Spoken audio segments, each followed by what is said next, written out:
By the time Daniel Mercer started running, the city had already decided what he was.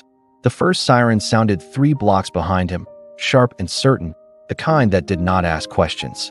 It cut through the early evening air and turned heads before it turned gears. Daniel did not look back. He knew better than that.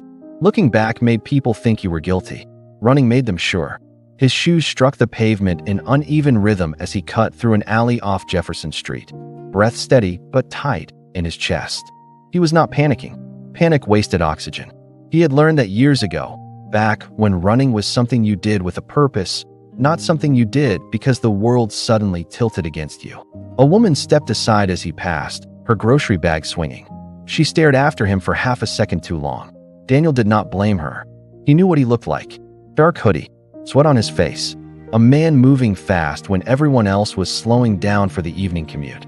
The kind of image that fit neatly into the boxes people carried without thinking. He turned left, then right, following a route he had walked 100 times without noticing. His phone buzzed in his pocket. He ignored it. If it was who he thought it was, answering would only make things worse. Another siren joined the first, then another. They were coordinating now.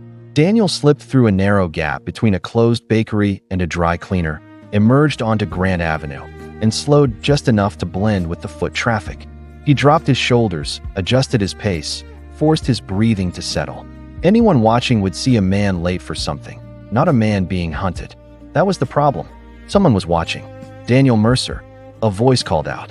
He froze, just for a moment, long enough to know the voice was wrong. Not a cop, not angry, not shouting, concerned. He turned. Officer Rebecca Hale stood near the curb, one hand raised slightly, the other resting near her radio, but not on it. She was younger than most of the others who worked this district. Early 30s, maybe. Her uniform looked worn in the way that came from long shifts, not carelessness. "You need to stop," she said. "Please." Daniel's heart thudded once, hard. He looked past her. Down the street, a patrol car slid into view, lights flashing but siren mercifully silent. People were already pulling out phones. "I didn't do anything," Daniel said. "I know," Hale replied, and the word landed heavier than if she had argued. Daniel stared at her. "You know?" She took a cautious step forward. "I know you didn't rob the pharmacy. I know you didn't assault anyone. I know your name came up because of proximity and a bad call from dispatch." "Then call them back," Daniel said. "Tell them they're wrong." "I did," she said. "They told me to detain you anyway." Daniel let out a short, humorless laugh. "Detain? That's a soft word." Behind Hale, the patrol car doors opened. Another officer stepped out. Older, broader, already watching Daniel like a problem that needed solving. "You need to put your hands where I can see them," Hale said quietly. Daniel looked at her face, searching for something solid. He saw it there. Unease. Frustration. A flicker of apology she did not have the authority to give. "I can't," he said. The older officer's hand went to his belt. Hale's jaw tightened. "Daniel, if you run, they will chase you." "They already are," Daniel said. "And if I stay, they'll make it fit." That was the moment it tipped. Not when he turned, not when his feet pushed off the pavement again, but when Hale did not reach for him. She let him go. Daniel ran. The street erupted behind him. Shouts. The siren came back, louder now, angrier. He cut across traffic, horns blaring, slipped between 2 cars that nearly clipped him, and bolted down a side street he prayed would stay clear. His phone buzzed again.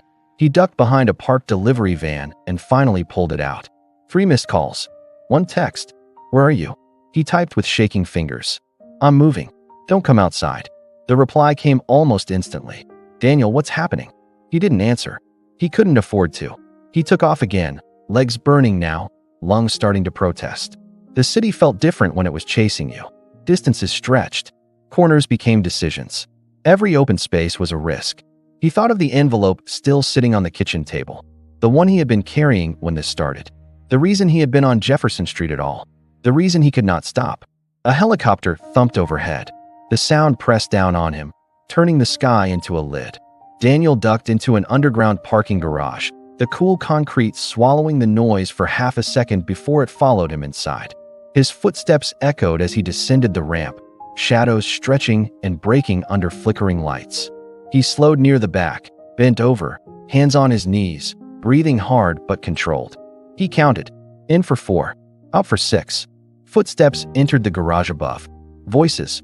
He moved again, deeper now, weaving between parked cars until he reached the stairwell at the far end. He took the steps 2 at a time, emerged into the back of a residential complex, and nearly collided with a man taking out his trash. "Sorry," Daniel said automatically. The man barely glanced at him. Daniel cut through the courtyard, hopped a low fence, and found himself on Maple Drive. Quiet, tree-lined, the kind of street that pretended nothing bad ever happened. He slowed to a walk. This was where mistakes happened, when your body wanted rest, but your mind knew better. His phone buzzed again. "They're on the news," the text read. "Daniel, they're saying you're armed." He stopped. Armed. He laughed, a short, broken sound that startled a dog barking somewhere nearby. He was not running away. He was running toward something. Toward the only place that could prove the lie for what it was. The envelope. The truth inside it. Daniel slipped the phone back into his pocket and started walking again. Faster now, but not running. Not yet. Maple Drive ended in a narrow bend where the streetlights thinned and the trees leaned closer together. Daniel kept his pace even, head down, hands visible at his sides. He had learned long ago that confidence was quieter than fear. Panic drew eyes. Calm passed unnoticed. That illusion lasted exactly 12 seconds. A cruiser rolled into the street ahead of him, blocking the bend. Another eased in behind. No sirens this time. Just lights. Red and blue washing over houses that had already shut their curtains. Daniel stopped. An officer stepped out of the front car, palm raised. "Daniel Mercer. Stay where you are." Daniel did not move. He lifted his hands slowly, higher than necessary. "I'm unarmed," he said. The officer nodded, though his stance did not change. "We'll determine that." Behind Daniel, a voice cut in. "He's the one." A neighbor. Phone in hand. Recording. Daniel swallowed. "I didn't do anything."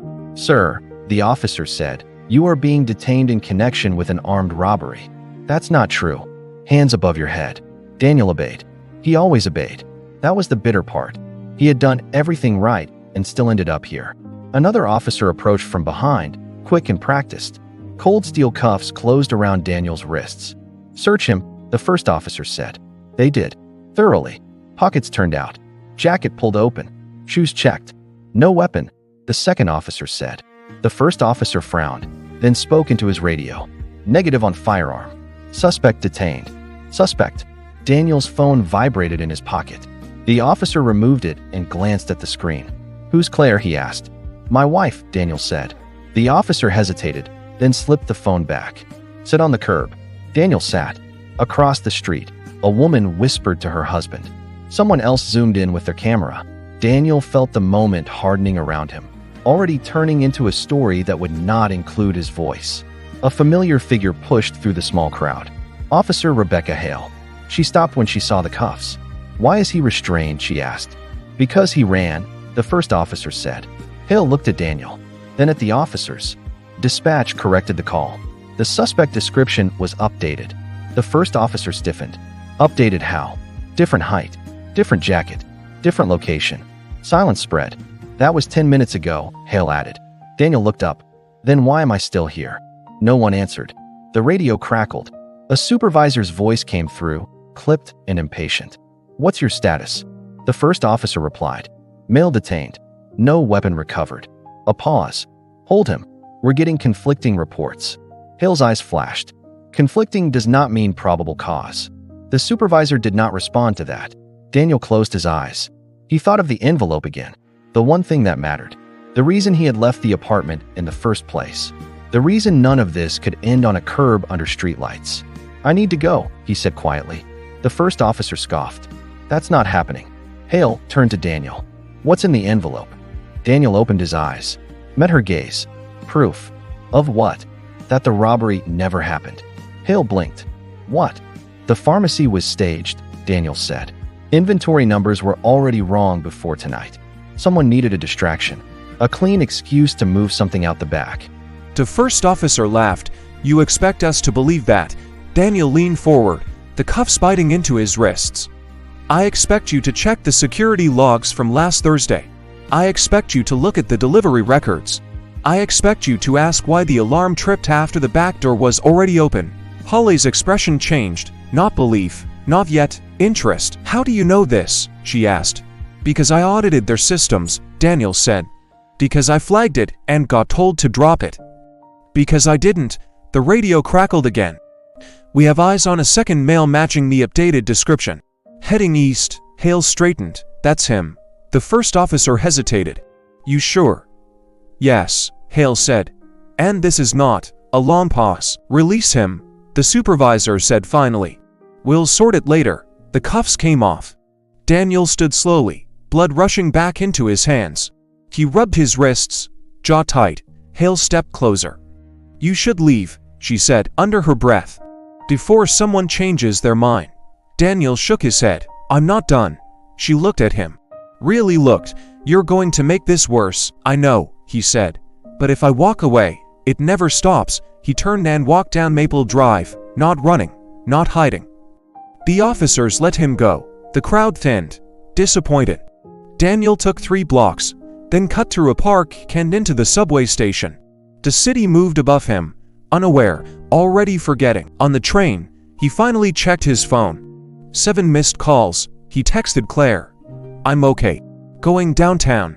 Please trust me. The reply came a minute later. I always do. Be careful. Daniel closed his eyes as the train rattled forward. He got off to stops early and walked the rest of the way. The building was old brick, converted offices with a glass front that reflected the street like a mirror. He slipped inside and climbed the stairs to the 2nd floor. The door was unlocked. That was not a good sign. Inside, the office lights were on. Papers were scattered across desks. A file cabinet stood open. Daniel moved carefully. Daniel, a voice said. He turned. Mark Ellison stood near the window, jacket off, sleeves rolled up. The man who had signed off on every audit Daniel ever submitted. The man who had told him to let it go. You should not be here, Mark said. Daniel held out the envelope. You should not have done it, Mark sighed. You never knew when to stop digging. You framed an entire city block, Daniel said. You let the police chase an innocent man. Mark's smile was thin. They needed a face. You were convenient. Daniel's phone buzzed again. A news alert lit the screen.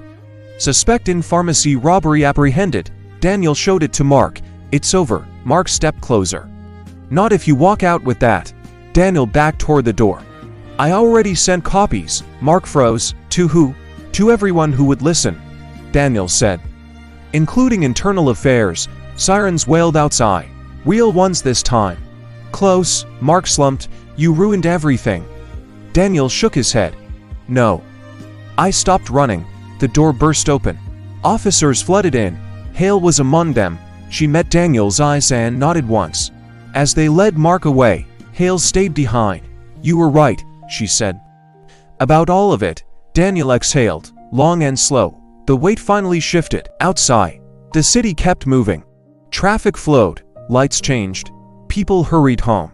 Daniel stepped into the night, not chased, not watched, not mistaken for something he was not.